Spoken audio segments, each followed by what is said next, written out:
মাত্র 40 টাকায় দীঘা। হ্যাঁ, ঠিক শুনেছেন, সরকারি বাস নয়, প্রাইভেট বাস নয়, এমনকি রিজার্ভেশন ট্রেনও নয়। আমরা পুরো পরিবার নিয়ে লোকাল ট্রেনে মাত্র 40 টাকা ভাড়া দিয়ে দীঘা ঘুরে এলাম। কিন্তু ফেরার পথে এমন একটা ঘটনা ঘটলো যেটা আমাদের পুরো ট্রিপটা মনে রাখার মতন করে দিল। কি হয়েছিল জানতে পুরো ভিডিওটা শেষ পর্যন্ত দেখুন।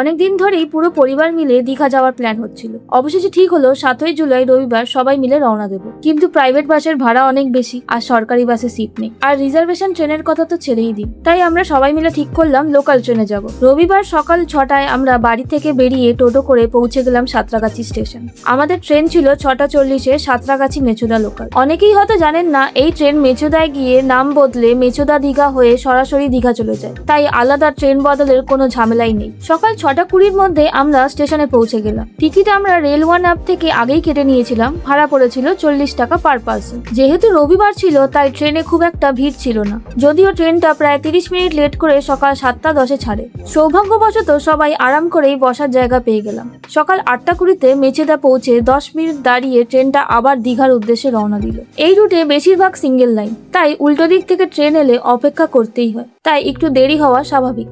অবশেষে সকাল 11:30 নাগাদ আমরা পৌঁছে গেলাম দীঘা স্টেশন। অর্থাৎ পুরো জার্নি করতে সময় লাগলো প্রায় 4.5 ঘন্টা। স্টেশনে নেমেই বুঝে গেলাম দীঘায় কোনো অফ সিজন নেই, চারিদিকে শুধু মানুষের ভিড়। আর স্টেশন থেকেই পরিষ্কার দেখা যাচ্ছে বিশাল জগন্নাথ মন্দির। স্টেশন থেকে বেরিয়েই আমরা রওনা দিলাম হোটেলের দিকে। তবে এখানে একটা জিনিস আগে থেকেই বলে রাখি, দীঘার টোটো বা অটোতে উঠলেই মোটামুটি 100 টাকা ভাড়া। আপনি একজন যান বা 5 জন, ভাড়া প্রায় একই। আমাদের হোটেলের নাম ছিল স্বপ্নদ্বীপ রেসিডেন্সি, নিউ দীঘার জাহাজবাড়ির কাছেই। আমরা আগে থেকেই বুকিং করে রেখেছিলাম। নন এসি রুমের ভাড়া ছিল 800 টাকা, এসি রুমের ভাড়া ছিল 1400 টাকা, আর ডাবল বেড এসি রুমের ভাড়া 1700 টাকা। আমরা নন এসি রুম নিয়েছিলাম। 800 টাকা হিসেবে রুম কিন্তু বেশ ভালোই ছিল। ঘর পরিষ্কার পরিচ্ছন্ন, একটা বড় বেড, 3টে বালিশ, আলমারি, আয়না আর পরিষ্কার বাথরুম। একদম বাজেট ট্রিপের জন্য পারফেক্ট। সকাল থেকে কিছু খাওয়া হয়নি, তাই আগেই বেরিয়ে পড়লাম ব্রেকফাস্ট করতে। একটা দোকানে খেলাম ছোলে ভাটুরে, দাম মাত্র 40 টাকা। দুটো বড় বড় ভাটুরে, তরকারি আর স্যালাড। খাওয়ার পর সোজা চলে গেলাম সমুদ্রের ধারে। কিছুটা সময় কাটিয়ে দুপুরের লাঞ্চের জন্য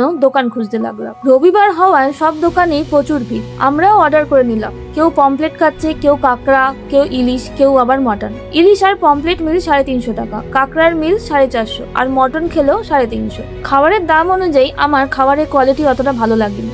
খাওয়া দাওয়া শেষ করে আবার সমুদ্রের ধারে। কিন্তু ভিড় দেখে মনে হচ্ছিল দীঘা নয়, কুম্ভ মেলায় চলে এসেছি। সেদিন আবহাওয়াও খারাপ ছিল, বৃষ্টি হচ্ছিল, তাই সমুদ্রে নামিনি। তবে বৃষ্টি ভেজা সমুদ্রের ঢেউ আর পরিবেশটা সত্যিই অসাধারণ লাগছিল। সমুদ্র থেকে ফিরে একটু রেস্ট নিয়ে সন্ধ্যাবেলা বেরিয়ে পড়লাম জগন্নাথ মন্দির দেখতে। হোটেল থেকে মাত্র 5-6 মিনিটের রাস্তা, হেঁটেও যাওয়া যায়, কিন্তু আমাদের সঙ্গে বয়স্ক মানুষ ছিল, তাই টোটো নিয়েছিলাম। হোটেল থেকে মন্দির যেতে ভাড়া পড়েছিল 20 টাকা পার পার্সন। মন্দিরে গিয়ে দেখলাম 2 নম্বর গেটের সামনে জুতো রেখে 3 নম্বর গেটে প্রবেশ করতে হয়। জুতো রাখার জন্য এক্সট্রা কোনো পয়সা আপনাকে দিতে হবে না। আর মন্দিরের ভেতরে বয়স্ক মানুষদের জন্য হুইল চেয়ার রয়েছে, যা সত্যি প্রশংসনীয়। ঠিক তখনই শুরু হলো প্রবল বৃষ্টি। ছাতা মাথায় সবাই দাঁড়িয়ে, আর আমরা প্রায় ভিজে একাকার। কিছুক্ষণ লাইনে দাঁড়িয়ে ভেতরে ঢুকলাম। মন্দিরটা ভীষণ সুন্দর। একদিকে রথ উপলক্ষে নৃত্য পরিবেশন হচ্ছে। তবে আমরা সেদিন জগন্নাথ দেবের দর্শন করতে পারিনি, কারণ স্নানযাত্রার পর ভগবান জগন্নাথের মন্দির 14 দিনের জন্য বন্ধ থাকে। পুরীর মতন এখানেও সেই নিয়ম মানা হয়। তবে দর্শন না পেলেও পুরো মন্দির ঘুরতে ভালোই লাগলো। আরেকটা ইনফরমেশন, যারা নিজের গাড়ি বা বাইক নিয়ে আসবেন তারা 6 নম্বর গেট দিয়ে ঢুকবেন, সেখানে ফ্রি পার্কিং আছে। মন্দির থেকে বেরিয়ে আবার সমুদ্রের ধারে, গরম গরম ভুট্টা আর বৃষ্টির আবহাওয়া। সত্যি বলছি, সেই অনুভূতিটা ভাষায় বোঝানো যাবে না। তারপর রাতের খাবার খেয়ে হোটেলে ফিরে আমরা সবাই ক্লান্ত হয়ে ঘুমিয়ে পড়লাম। পরের দিন সকালে আমরা বেরিয়ে পড়লাম তালসারি আর উদয়পুর বিচ ঘুরতে। আমরা মোট 18 জন ছিলাম। 2টো অটো বুক করেছিলাম। ভাড়া পড়েছিল প্রতিজন মাত্র 80 টাকা। তালসারি পৌঁছে ব্রেকফাস্ট করে চলে গেলাম লাল কাঁকড়া দেখতে। বর্ষাকালে সকাল 9টা থেকে বিকেল 4টে পর্যন্ত জোয়ার থাকায় বোটে করেই যেতে হয়। বোট ভাড়া প্রতি ব্যক্তি 100 টাকা। এর আগে হেঁটে বা বাইকে ঘুরেছিলাম, কিন্তু প্রথমবার বোটে গেলাম। অভিজ্ঞতাটা সত্যি দারুণ ছিল। বোটের দাদাই আমাদের লাল কাঁকড়া ধরে এনে দেখালো।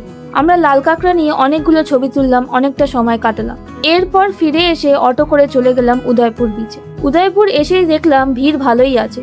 এখানে সবাই নিশ্চিন্তে চান করছে। আমরা আজ এখানে সমুদ্রে চান করতেই এসেছিলাম, বাট তার আগে ভাবলাম একটু সি ফুড ট্রাই করা যাক। সমুদ্রের ধারে বসে পায়ে ঢেউ লাগছে আর সামনে গরম গরম মাছ রান্না হচ্ছে। এর থেকে সুন্দর অনুভূতি আর কি হতে পারে। আমরা অর্ডার করেছিলাম প্রন, কাঁকড়া আর পমফ্রেট। প্রনের দাম নিয়েছিল 200 টাকায় 12 পিস, আর 2 পিস কাঁকড়ার দামও ছিল 200 টাকা, আর 2 পিস পমফ্রেট মাছ নিয়েছিল 250 টাকা। সবকিছু একদম ফ্রেশ আর রান্না করে দিচ্ছিল। খেতেও দারুণ ছিল। অনেকক্ষণ সমুদ্রে সময় কাটিয়ে চান করে 20 টাকা টোটো ভাড়া দিয়ে আমরা নিউ দীঘা ফিরলাম। বিকালে চলে গেলাম ওল্ড দীঘা মার্কেট। কি নেই সেখানে! শঙ্খ, জগন্নাথের ফটো ফ্রেম, কি রিং, ফ্রিজ ম্যাগনেট, পাথরের মূর্তি। যারা দীঘা থেকে স্মৃতিচিহ্ন নিয়ে যেতে চান তাদের জন্য একদম পারফেক্ট। আমরাও কিনলাম কাজু, মিক্সড ড্রাই ফ্রুট, খাজা, আরো অনেক কিছু। একসঙ্গে অনেক জিনিস কিনেছিলাম, তাই ভালোই দরদাম করতে পেরেছিলাম, এবং ড্রাই ফ্রুটসের কোয়ালিটিও খুব ভালো ছিল। মার্কেট ঘুরে খাওয়া দাওয়া করে আমরা আবার হোটেলে ফিরলাম। এবার আসি পুরো ট্রিপের সবচেয়ে বড় ঘটনায়। পরের দিন সকাল 11টায় হোটেল চেক আউট করে 12টা 5-এ দীঘা মেচেদা লোকাল ধরলাম। এই ট্রেনটি আবার মেচেদা থেকে সাঁতরাগাছি লোকাল হয়ে যায়। সবকিছুই ঠিকঠাক চলছিল, কিন্তু কাঁথি স্টেশন পৌঁছে ট্রেন খারাপ হয়ে গেল। কেউ বলল ইঞ্জিনের সমস্যা, কেউ বলল চাকায় সমস্যা, কিন্তু আসল সমস্যাটা ছিল অন্য। স্টেশনে না আছে খাওয়ার জল, না আছে বাথরুমে জল। এরম হেনস্থায় পড়ে অনেক যাত্রীরাই বাস ধরার জন্য চলে গেল, কিন্তু আমরা যেহেতু প্রায় 20 জন, তাই একসঙ্গে বাস পাওয়ার সম্ভাবনা ছিল না। প্রথমে ভেবেছিলাম হয়তো আধ ঘন্টার মধ্যে ট্রেন ছেড়ে দেবে, কিন্তু ঘন্টার পর ঘন্টা কেটে গেল। টিকিট কাউন্টারে জানতে গেলে জানানো হলো 2-3 ঘন্টা পর ইঞ্জিনিয়ার আসবে, তারপর সিদ্ধান্ত হবে ট্রেন যাবে কি যাবে না। আর যদি না যায় তাহলে 5 টাকার টিকিট ফেরত দেওয়া হবে। এই শুনে যাত্রীরা বিক্ষোভ করতে শুরু করলো। ঝামেলা বাড়তে পুলিশও আসলো, এবং পুলিশ এসে পৌরসভা থেকে প্রথমে জলের ব্যবস্থা করলো। অবশেষে প্রায় 4 ঘন্টা পর বিকাল 5টার সময় একটা স্পেশাল ট্রেন দেওয়া হলো, সেটা শুধু পাঁশকুড়া পর্যন্ত। ট্রেনটি আমাদের 1টার সময় খারাপ হয়েছিল, আর বিকেল 5টার সময় আমাদের ট্রেন দেওয়া হয়েছে। আমরা পাঁশকুড়া পৌঁছলাম বিকাল 7টার সময়। পাঁশকুড়া পৌঁছে ভাগ্য ভালো সেই ট্রেনটাই আবার হাওড়াগামীর ঘোষণা হলো, তাই আর ট্রেন বদলাতে হয়নি। রাত 9টায় অবশেষে আমরা সাঁতরাগাছি পৌঁছলাম। যে জার্নিটা মাত্র 4 থেকে 4.5 ঘন্টার ছিল, সেটা সেদিন দাঁড়িয়েছিল প্রায় 9 ঘন্টা। তাহলে কেমন লাগলো আমাদের মাত্র 40 টাকায় লোকাল ট্রেনের দীঘার বাজেট ট্রিপ? যাওয়ার অভিজ্ঞতা ছিল দারুণ, ঘোরাও অসাধারণ, কিন্তু ফেরার পথে যা হলো সেটা হয়তো সারা জীবন মনে থাকবে। তবে একটা কথা বলবো, একদিনের জন্য অ্যাডভেঞ্চার চাইলে এই লোকাল ট্রেনে অবশ্যই ট্রাই করতে পারেন, কিন্তু সময় হাতে নিয়ে বেরোবেন, কারণ লোকাল ট্রেনের এমন অপ্রত্যাশিত ঘটনা ঘটতেই পারে। ভিডিওটা ভালো লেগে থাকলে একটা লাইক করবেন, চ্যানেলটাকে সাবস্ক্রাইব করবেন, আর কমেন্টে জানাবেন আপনারা কি কখনো লোকাল ট্রেনে দীঘা গেছেন। আবার দেখা হবে নতুন কোনো বাজেট ট্রাভেল ভিডিওতে। ততদিন ভালো থাকুন, ঘুরে বেড়ান, আর নতুন নতুন জায়গা এক্সপ্লোর করতে থাকুন।